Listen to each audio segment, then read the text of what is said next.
Halo, saya Sabit Huraira. Selamat datang di kumpulan video belajar JavaScript dari nol. Dan kali ini kita akan mulai membahas terkait dengan functions. Sebagai contoh, saya ingin mencetak sebuah kalimat seperti ini. Budi dan Ari misalnya. Oke. Nah, dalam kondisi lain, misalnya saya dipaksa untuk mencetak kalimat ini berulang kali dengan menggunakan nama yang berbeda. Kalau kita ketik satu persatu agak sedikit boros ya, karena kita ulangnya berkali-kali ketiknya. Nah, untuk membantu hal ini, kita sebenarnya bisa menggunakan yang namanya function seperti ini. Function misalnya print name seperti ini. Ini disebut dengan function, dan ini disebut dengan nama dari si functionnya ya. Dan semua baris yang berada di dalam kurung kawal si function, di sini misalnya, ini semua disebut dengan isi dari si functionnya. Jadi ini adalah sesuatu yang akan dijalankan oleh si functionnya seperti ini misalnya. Oke. Nah, si function ini sendiri bisa kita panggil dari luar functionnya, dari luar kodenya dengan cara seperti ini misalnya. Nah, ini kita langsung panggil saja fungsinya dengan kurung pembuka dan kurung penutup. Dan misalnya kita lakukan berkali-kali ya di sini.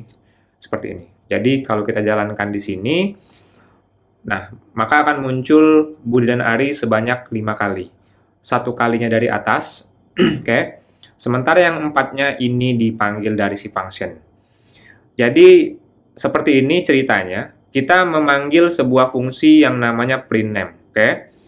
Jadi, ketika kita memanggil print name ini, maka si fungsi ini akan dipanggil, fungsi print name yang ada di atasnya. Yang artinya si print name ini juga akan menjalankan perintah dari si fungsi itu tersebut. Oke. Nah, misalnya di sini kita ngerasa kayaknya yang mau saya cetak bukan hanya Budi dan Ari saja gitu. Misalnya akan ada yang beragam. Untuk mengatasi hal tersebut, kita juga bisa memasukkan sebuah parameter di dalam fungsi, misalnya name1 dan name2. Ini disebut dengan parameter. Jadi di sini ada dua buah parameter, name1 dan name2. Yang mana misalnya name1 dan name2 ini akan kita gunakan di sini, oke? Misalnya seperti ini, kita akan menampilkan nama dari name1 dan name2. Jadi di sini ini ya, ini name2. Seperti ini. Oke? Nah, jika sudah seperti ini, misalnya kita refresh, maka dia akan mencetak undefined dan undefined. Oke? Karena di sini print name-nya kita belum mendefinisikan parameternya. Nah, ketika di sebuah fungsi ini ada parameter seperti ini, artinya ketika kita memanggil fungsi tersebut, kita juga harus memasukkan parameter. Sebagai contoh di sini saya masukkan name1-nya Akbar, oke? Dan name2-nya Anjas, seperti ini. Oke? Dan kalau saya refresh, menjadi seperti ini. Begitu juga selanjutnya, misalnya di sini Ani, kemudian di sini Ayu, di sini misalnya Joko, dan di sini Yono, oke. Dan di sini misalnya Mira, dan di sini misalnya Dian misalnya. Seperti ini ya. Nah, ketika kita refresh ini, maka dia akan menampilkan seperti ini. Ya, jadi artinya apa? Artinya ketika fungsi print name ini dipanggil, dia akan melemparkan dua buah parameter. Parameter pertama, name1, dan parameter kedua, name2. Dan sesuai dengan perintah fungsinya, maka si fungsi ini akan mencetak label si name1 dan name2 digabung. Oke? Nah, dengan cara-cara seperti ini sebenarnya contohnya hanya simpel saja, console log saja ya yang mau kita persimpel.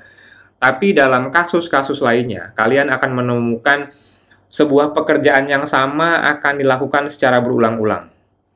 Gitu ya. Dan hal ini tidak mungkin kita tulis kodenya berulang-ulang dalam aplikasi kita karena akan menyebabkan sangat berat sekali aplikasinya. Di mana dalam programming sendiri, kita selalu menganut prinsip-prinsip misalnya dry. Dry ini artinya don't repeat yourself, oke? Yang maksudnya adalah ketika kita sudah mengetikkan sebuah kode yang akan menjalankan fungsi tertentu, maka kode tersebut tidak perlu kita tuliskan berulang kali. Jadi kita cukup membuat sebuah fungsi, lalu kita akan memanggil fungsi itu sekali lagi jika memang kita perlu menggunakan fungsi tersebut. Oke? Oke. Nah, di dalam fungsi sendiri, selain kita bisa mencetak atau menjalankan suatu perintah, kita bisa meminta suatu fungsi itu mengembalikan sebuah hasil. Sebagai contoh, saya ingin membuat sebuah fungsi yang mengecek apakah suatu bilangan itu merupakan value 1, apakah sebuah bilangan itu merupakan bilangan genap atau bilangan ganjil. Oke. Ini is out, apakah ganjil ya? Jadi misalnya, if value 1 dibagi 2 hasilnya 1, oke, sisa baginya 1, artinya dia ganjil, oke. Else berarti dia genap. Dia genap, false. Nah, di sini kita akan menambahkan perintah return seperti ini, return true atau return false. Oke. Nah, jadi ketika saya jalankan perintah ini, misalnya saya membuat sebuah variabel const, oke, const misalnya angka 1 gitu ya. Angka 1 sama dengan is out seperti ini. 8 misalnya. 8 seharusnya genap, artinya dia bukan bilangan ganjil. Jadi ketika 8 ini dijalankan, seharusnya dia menjadi false karena dia genap. Oke, jadi kita akan jalankan. Oh sorry, kita belum console log di sini ya. Console log angka 1 seperti ini. Jadi kita jalankan di sini. Nah, ini dia false. Oke. Begitu juga kalau kita masukkan angka yang lainnya. Misalnya angka 2. Di sini kita masukin 5. 2 seperti ini. Nah, true. Jadi dari sini kita bisa menghasilkan sebuah variabel dari sebuah fungsi. Nah, yang perlu kalian lihat, fungsi yang ada pada fungsi printName ini tidak mengembalikan nilai apa-apa, melainkan tugasnya hanya menjalankan suatu perintah saja gitu. Oke, artinya fungsi ini hanya akan berjalan saja. Nah, sementara fungsi dari isOut, apakah ganjil, ini mereturn suatu nilai. Jadi di sini kalau bisa kalian lihat, dia akan selalu mengembalikan nilai entah itu true atau false, tapi dia akan mengembalikan sebuah nilai.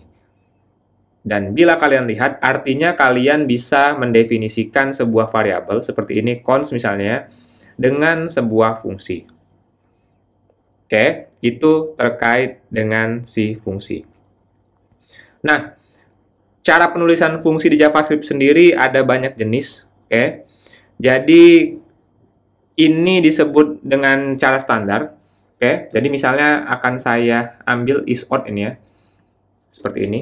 Ini cara pertama.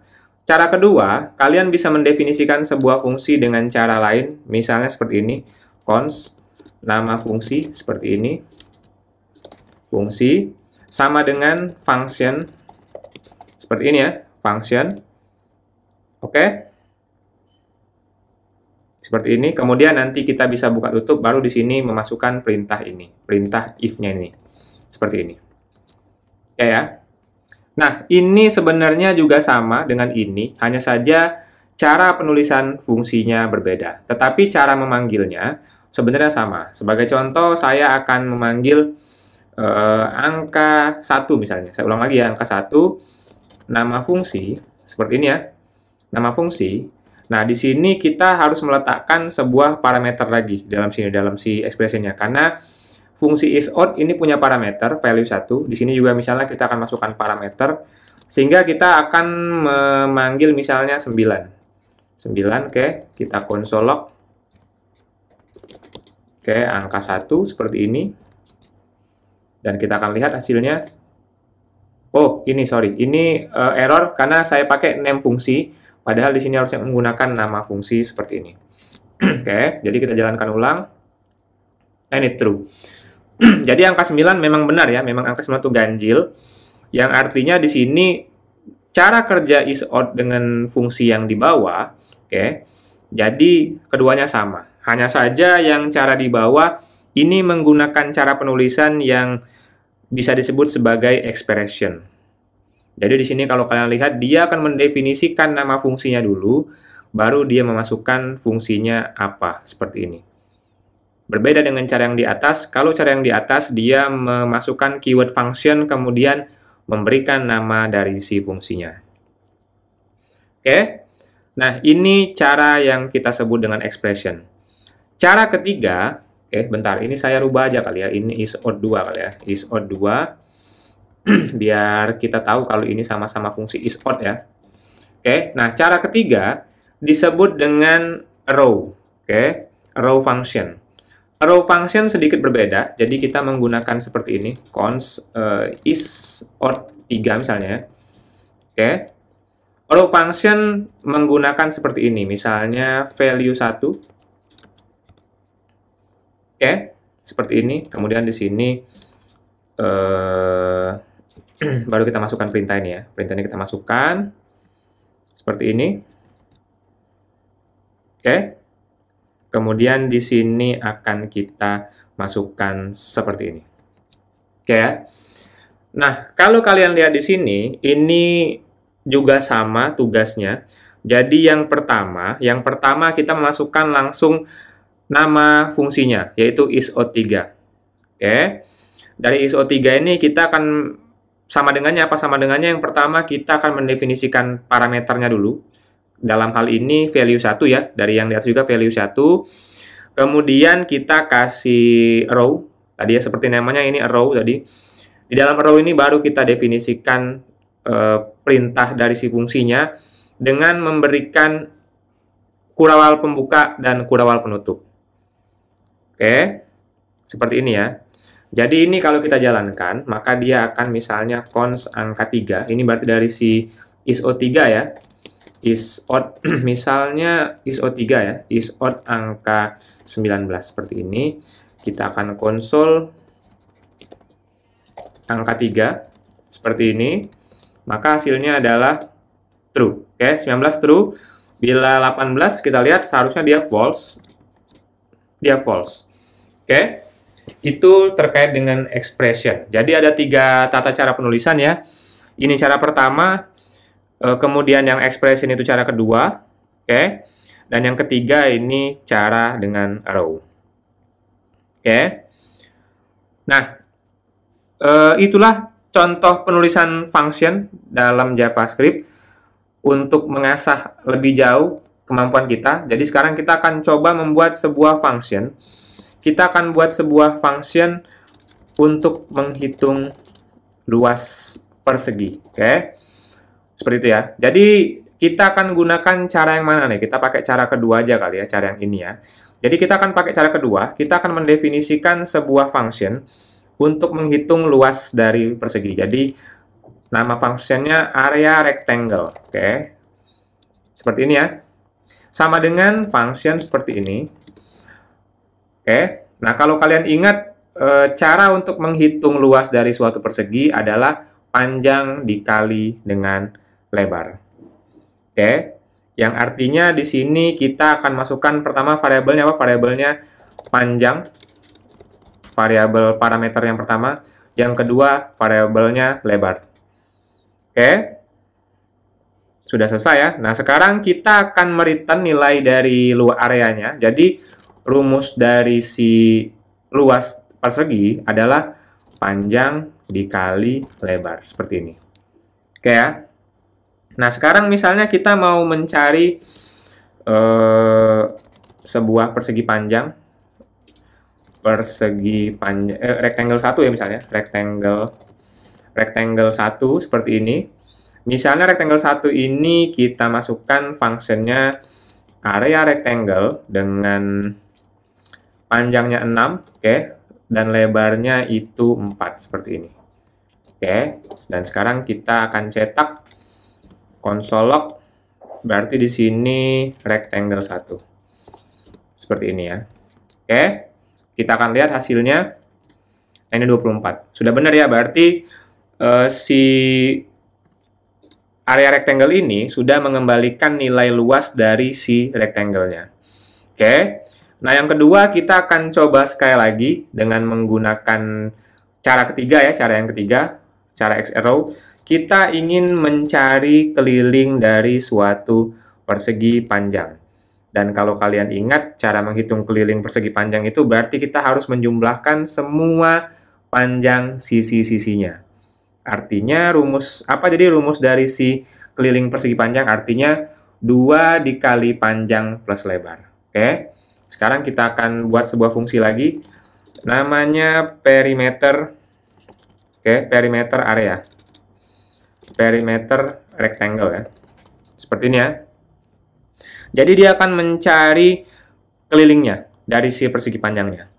Nah, di sini kita akan menggunakan cara ketiga. Jadi sama dengan luas, dalam mencari keliling itu kita butuh variabel panjang dan juga lebar. Oke, seperti ini. Kemudian kita buat arrow function-nya seperti ini. Oke. Jadi yang kita return itu adalah 2 dikali panjang plus lebar. Seperti ini. Oke, jadi ini rumus dari si keliling, 2 dikali panjang plus lebar. Oke, sebagai contoh kita akan tampilkan perimeternya di sini. Perimeter seperti ini ya. Dengan memanggil fungsi perimeter rectangle ya. Seperti ini, oke, dan kita akan cetak nilainya seperti ini. Oke. Nah, jadi kalau dia panjangnya 6, lebarnya 4, artinya 6-nya 2 kali, berarti 12 ditambah 4-nya 2 kali, artinya 8. Artinya kelilingnya merupakan 20. Oke. Nah, sekarang kita akan mencoba memanggil sebuah fungsi di dalam fungsi. Oke. Sebagai contoh saya ingin mencetak langsung suatu fungsi ini tapi melalui sebuah fungsi yang lain. Misalnya saya memiliki sebuah function cetak print area print area and perimeter seperti ini. Oke.